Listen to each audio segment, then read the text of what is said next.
This video I'm going to show you how to make text bold, also some tips on text. So watch this here till the very end so you don't miss any part. And if you haven't subscribed yet, make sure you subscribe for more. So let's select text, and you can also, if you click here, you see T, you can use the shortcut T. Click one time. Now press ESC to exit the text and go to selection, and here we have this text, right? And make sure you go to window and then you go to characters, type character, and here as you can see, we can select here the font, and let's select now a different font. And here we have a regular, so if you click on this you can't find bold, but if you go in Arial, some other fonts do have bold text, right? And that's something I found when I started learning Illustrator. So for some fonts there's no option to change to bold or bold, italic, or black, or regular, narrow bold, so you don't have these options for some fonts.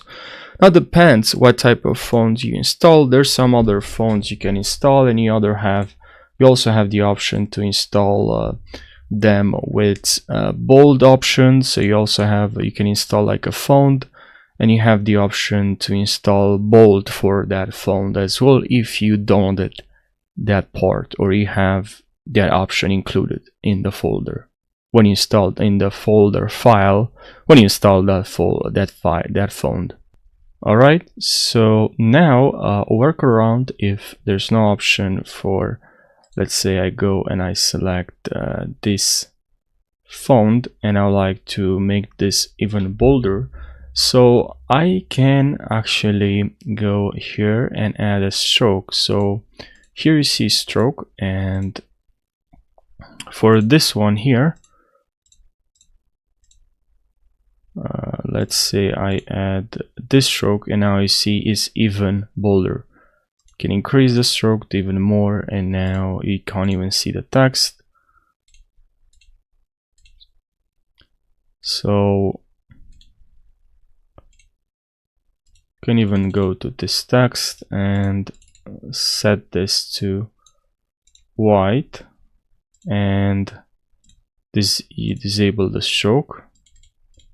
And now let's go to appearance, and let's go in here or here and remove this.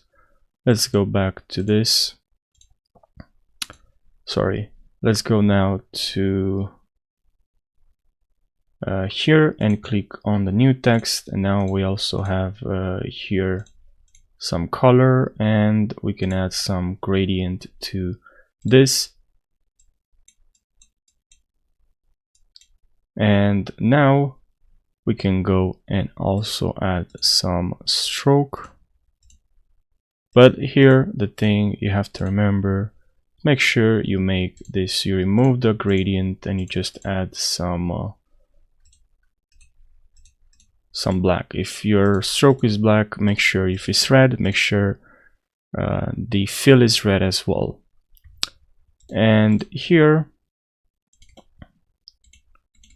you have a lot of options, but pretty much that's how you do it. You can hold Alt and duplicate, and for this one we add more stroke. As you can see, now it's even bolder, but it's actually removed what we wanted. So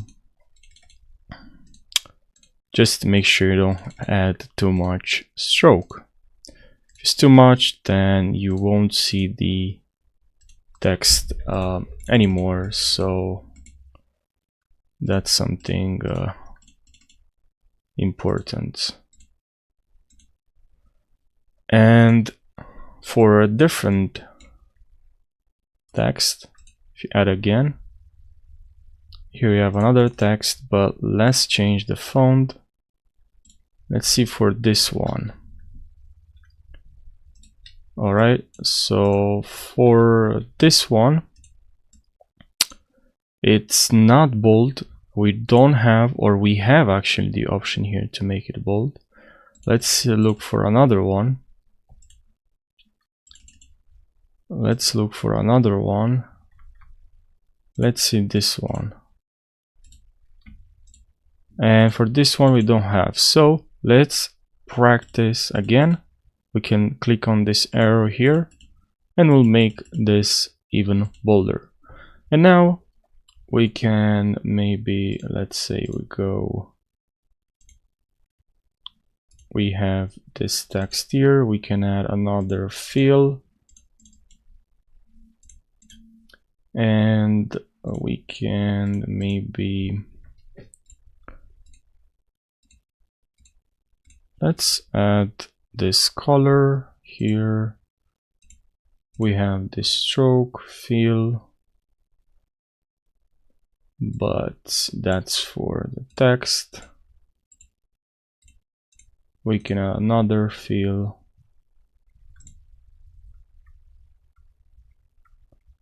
So you can create this. You can go now to this color and go to transform, add here one, copies 20, and that's for the stroke.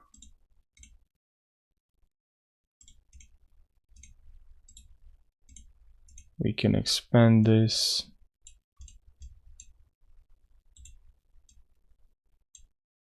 And maybe this one remove. Move this here now. Click again on transform.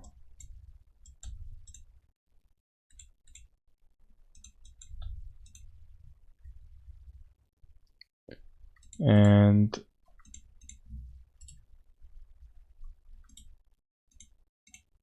case again the stroke. You're gonna have this effect, but of course that's not probably something you want. But just so you know, if you're a beginner and you're learning, you can add multiple strokes, multiple fills. You can delete all of them, so pretty convenient. But basically that's how you add bold, and there are some couple of tips there. And just so you know, the text, you can transform this text into an object or a shape, so-called. I mean a shape, yeah. Instead of a text, now you have a shape if you go to type and here you select create outline. And now we can go here and select multiple shapes, individual shapes, and edit all the shapes here, which is pretty cool. You can also click on this, ungroup, and now you have individual shapes like this. So I hope you found this helpful. You also learn some tips here. I hope you learned something new, and I'll see you in the next video. Take care.